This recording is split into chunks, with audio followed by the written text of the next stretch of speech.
So Russell Westbrook right now has been on the tear. I mean, he's really been having like a triple-double every other day. The Wizards are 13-4 since acquiring Daniel Gafford. And they're also 13-4 in the last 17 games. I mean, they're playing great basketball right now. They still have a pretty bad defense, but their offense is better now. I mean, they're fourth in points per game. They're first in pace in the league, but they're last in opponent points per game. Right now, they're the 10 seed at 30-35. I mean, just quick question. Do you guys believe that the Wizards will make the playoffs if they, not only get into the play-in, but they have to face the teams in the play-in? Right now, they would face the Pacers. Then they would have to beat the winner, or no, they would have to beat the loser between the Heat and the Hornets. Well, I think they'll make the playoffs. It depends. I think Indiana being so banged up and so hurt, I think they're going to be in the play-in. I think Charlotte, they're kind of 50-50. You don't know Miami. I don't know if they're going to catch fire. I think they got a 2-game series coming up with Boston. And Boston, you never know with Boston. They can win, they can lose. Like, they're really a you-don't-know story. So it's going to be tough to really assess if I think Washington's going to get in the play-in 100%.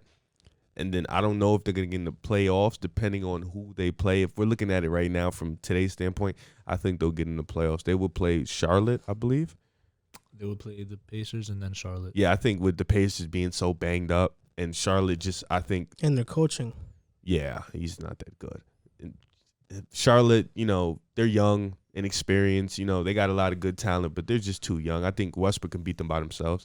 I think him and Bradley Beal could just go on a tear and they can get that win. So I do see them as of today getting into the playoffs and either playing Philly or the Nets. I believe they make the playoffs, and I believe it because of Russell Westbrook and Bradley Beal. Another thing is that Indiana, they just wow. I mean, you can ask Riv. I thought they were a dark horse this year to probably upset somebody. I thought they were, and it wasn't because of Karis LeVert. It was before that trade. It was because Warren of Sabonis. Did get injured, though. Yeah. Warren got injured. You have Turner out for the year as well. You have a bunch of players that I thought they were obviously going to be healthy. I thought they would be able to upset maybe a Celtics team or Atlanta Hawks team or something of the sort. I didn't think they were going to go take one of the top 3 out. That being said, Warren's out for the year. You have Miles Turner out for the year. Brogdon, we don't know when he's coming back. It's a hamstring problem. We've seen it sideline KD. We've seen it sideline Harden. I believe Washington will take them out, and I think they'll get the 9th seed. So I believe they'll take them out in that first game. They'll get them out of the way, and we don't know who's going to come out of the Celtics Heat, but either one of them are going to take the Charlotte Hornets out. So I believe the Wizards have a chance to take out the Hornets unless we've seen the Hornets just go off one night and just how they are. So I believe Washington does get in. I don't think it changes the fact that they will lose to Philly, but they can put a series on with Philly as well. I do believe it. I do believe it because of Westbrook. Yeah, this is a normal Westbrook. He'll get you in the playoffs, but he'll lose in the first round. Ooh. At least unless he's teamed up with James Harden, that is. But, so. They lost in the second. It's still not the gentleman's first. sweep. It's not the first. So, I mean, Westbrook right now is averaging 22, 11, and 11. He's averaged a triple-double for the last 5 seasons. I 100% believe that they're going to make the playoffs if they do get into the play-in because I don't think the Hornets can beat them. But let me ask you a question, plot twist. What if Hornets get hot, Heat, Celtics stumble? The Wizards are out. Do you think Wizards get out? They actually can beat the Celtics. You think so? Yes. Yeah, I think one game, Okay, Westbrook and Beal going off, I think they can beat The the Celtics have looked so bad this year. So bad. I agree. But I think if the Heat get in, it's over. Like if they end up in the play-in and they see Washington, I think it's wraps. I don't think they're beating Jimmy Butler in the play-in. I just think a backcourt of Beal and Westbrook can win you a game, regardless of who it is. Brown, they don't know when Brown is coming back. Who, Brown? Jaylen Brown. Oh. He just went down. That's huge for them too. I mean, Beal averaging 31, Hachimura 14 points per game, shooting 33% from the 3, which is a big improvement from where he was at one point.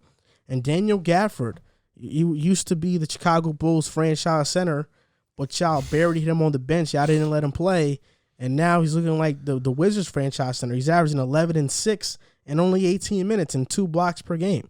Per 36 minutes, he's averaging 22, 12, and 4. He's hooping.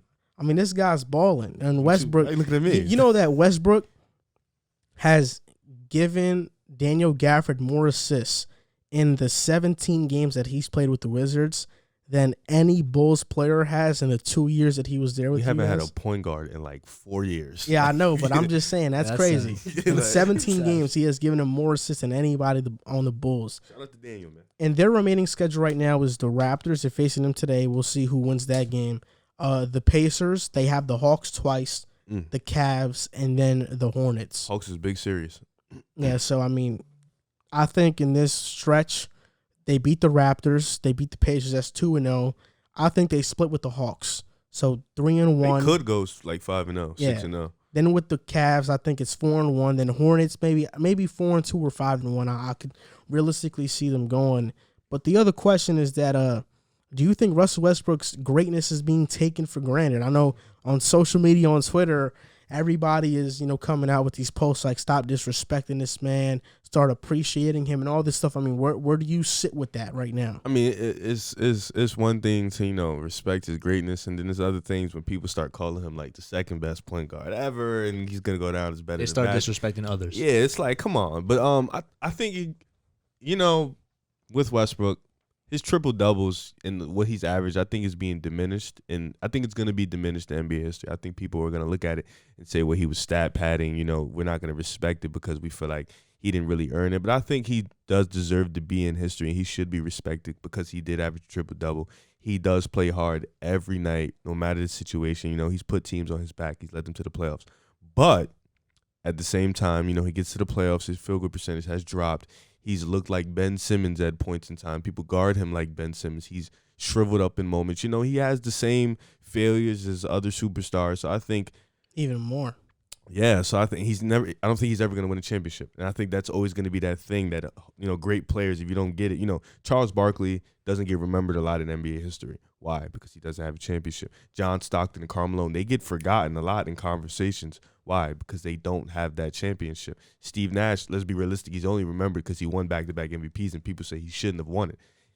He doesn't have that championship. People who don't win chips, they don't. Dirk, before he won the chip, people were bashing him. He was number one seed, blowing 3-1 leads. People were not, they were coming for his game. He wins the chip. All of a sudden, Dirk's one of the greatest power forwards ever. That chip, it puts you in a different light than everybody else. KG wasn't being respected until he went to Boston and won that chip. So, it's a different feel, and I think that's what's just going to happen with Westbrook. He's going to get lost in history because he didn't win the big one, but he should get respected because he was one of the people that averaged triple-double like Oscar Robertson. So I think, he should get respected for what he did in his time. I'm just going to go off this. Russell Westbrook is 134 and 45 with his triple doubles. So a lot of people like to say he's a stat padder. He likes to go out there and just look for the triple double, whatever it may be. His winning record says otherwise. Nah, that's crazy. Now then we go to the playoff record. He's 5-5 when he records the triple double in the playoffs. His career averages in the playoffs is 24, 7, and 7. He played 106 games. That's not bad. That's not bad for a player.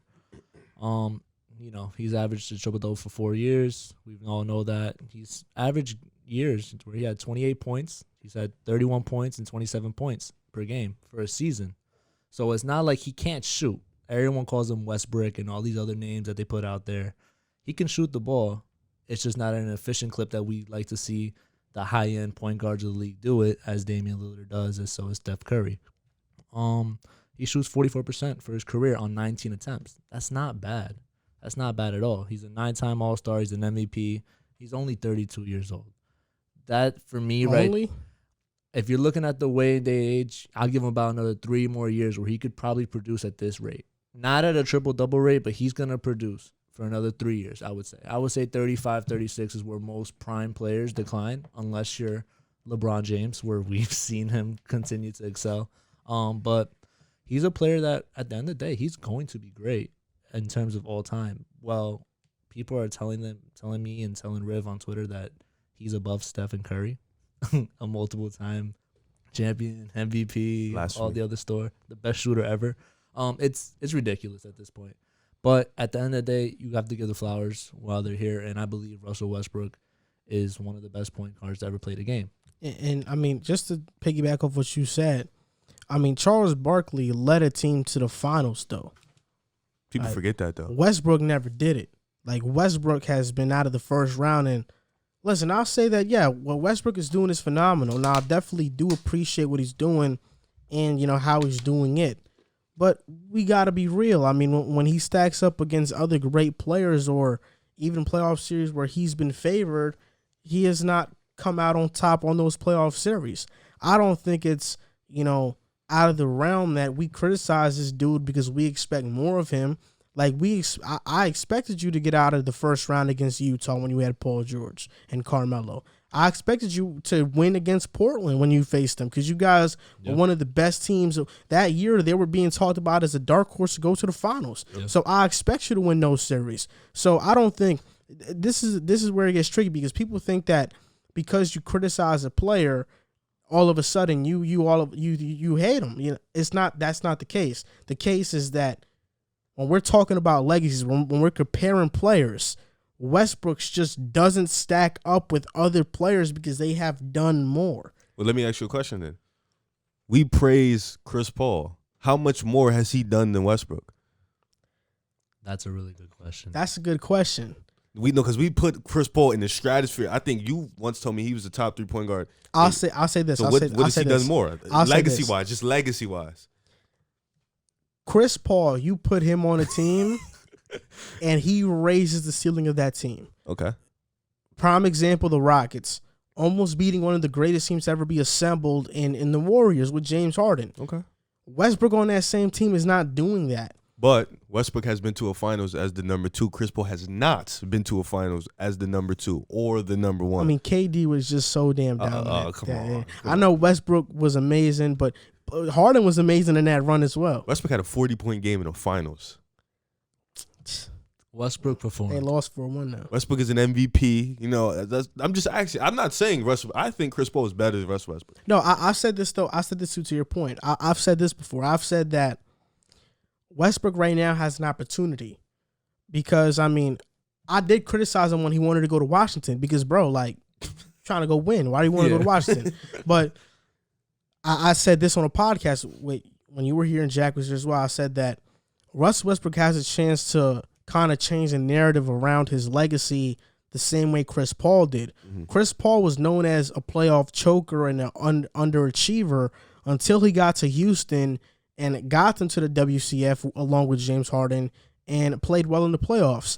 But I think where the narrative really started to change around Chris Paul was when he went to OKC and they made the playoffs. And a lot of those younger dudes developed really nicely. And now he's doing the same thing in Phoenix. So I said if Westbrook right now can, go on a stretch where the Wizards go to the playoffs, he takes them to the playoffs, those young players do develop, then this is the chance for the narrative to be rewritten about him. But he's not at that stage yet because the Wizards have not made the playoffs yet. We still have to see if they do that. And we still have to see what happens next year if he can take them to the playoffs again.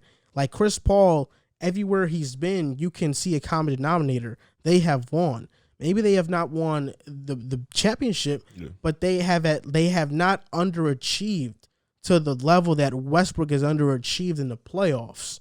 And I think that is the most important thing that we're talking about here. No, I agree. And another thing is that a lot of people like to bring accolades into it, championships. That's probably the main argument that you could make for Westbrook with Chris Paul. But I don't see how, if you really watch basketball, you could put Westbrook in front of Chris Paul in terms of legacy. I think we just forget that they played each other. And I remember that series very vividly when Chris Paul choked and they were up 2-1 and they blew it to Kevin Durant and Westbrook. I think people vividly just put Chris Paul in front of Westbrook as if he'd done so much more. Yeah. And we're just talking legacy. And I'll be looking at Westbrook's career like, I don't know. Westbrook looks like he's, they're all kind of on the same level. But I agree with you in terms of like being a floor raiser and that just looking at it from a player aspect, I agree. Chris Paul is that's why a level above Russell Westbrook in that aspect. And I also think that players, they get to a certain point where fans do start to appreciate them because they know that their time is almost up in the league. The perfect example is Carmelo. I mean, 3 years ago, Carmelo was being called washed and he couldn't play and a ball hog and all this stuff. And there are still some people that say the same things, but now we see everybody's praising Carmelo's career like dudes weren't just bashing him 5 years ago, especially Knicks fans. Knicks fans were bashing him to death when in his time in New York before that ended. So, and now every Knicks fan appreciates that time, that one great year with Melo. But, you know, the same things happens. Chris Paul getting older. Now we're appreciating him more. So the only guy who didn't get that was like Paul Pierce. But like, you know, we'll see if Westbrook, I think Westbrook has been great enough to this point to get that type of recognition and to get like a sort of like a farewell tour, you know, once he decides to ultimately hang it up. I don't think people who don't win get farewell tours. I don't know. I think we're in such a great era though that are we going to really give?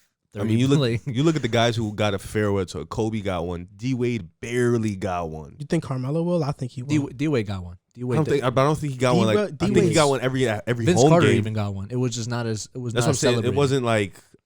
Plus, you gotta also take into account that some players do not announce that they're retiring. That is true. At the beginning of the season, Kobe did. You know, so like Tim Duncan didn't announce he was retiring. He just played and then said, "I'm out." So nobody knew. No one expected different from Tim Duncan. Yeah, so nobody knew. But like, if Carmelo says, "I'm retiring this year," he will definitely get a farewell tour. Well, I hope you enjoy that farewell tour. I will. I'll go to. I was there for Vince Carter's farewell to the Knicks. For real? At MSG. Yeah. It was loud. They was appreciating him. I'll tell you that for sure. Yeah, of course, Vince Carter's loved. And Carmelo Anthony has had a better career than him. He has. I mean, I didn't say anything. The face you made it seem like I'm biased. He was gonna say something. No, That's why I was like, no, I'm biased. yeah, well, both of them are not winners. So I don't care.